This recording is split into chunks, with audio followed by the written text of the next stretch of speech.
பெண்கள் நோ சொல்லணும். ஆமாங்க, கண்டிப்பாக சொல்ல வேண்டிய நேரத்தில் இடத்துல பெண்கள் சொல்லி ஆகணும். ஏன் எப்போதும் எஸ் சொல்கிறதுனால நீ எல்லாருக்கும் நல்லவளாகவும் இருக்க வேணாம், நல்லவளாக இருக்கணும்னு அவசியமும் இல்லை.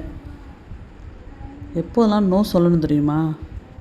யாராவது நம்மளை மனசுக்கு பிடிக்காத விஷயத்த செய்ய சொல்கிறப்போ, கம்ஃபர்ட் ஜோனை விட்டு வெளியில் வர்ற மாதிரி இருக்கிறப்போ, நம்மளை ரெஸ்பெக்ட் இல்லாமல் நடத்துகிறப்போ, நம்ம டைம் எனர்ஜியை வேஸ்ட் பண்ணுறப்போ கண்டிப்பாக நம்ம நோ சொல்லணும். நம்ம ஏன் நோ சொல்ல ரொம்ப கஷ்டமாக இருக்குது தெரியுமா? ஐயோ அவங்க என்ன நினைப்பாங்களோ, ஐயோ அவங்க என்ன நினைப்பாங்க, நம்மளை என்ன நினைப்பாங்களோ அப்படிங்கிற நம்ம தவறோ அப்படிங்கிற டவுட்டு. அதனால தான் எல்லோரும் நோ சொல்கிறதுக்கு ரொம்ப கஷ்டப்படுறாங்க.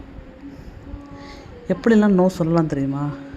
கத்த வேணாம், கத்தியே ஆர்ப்பாட்டம் பண்ண வேணாம், காமாக பேசலாம், காமாகவே சொல்லலாம்.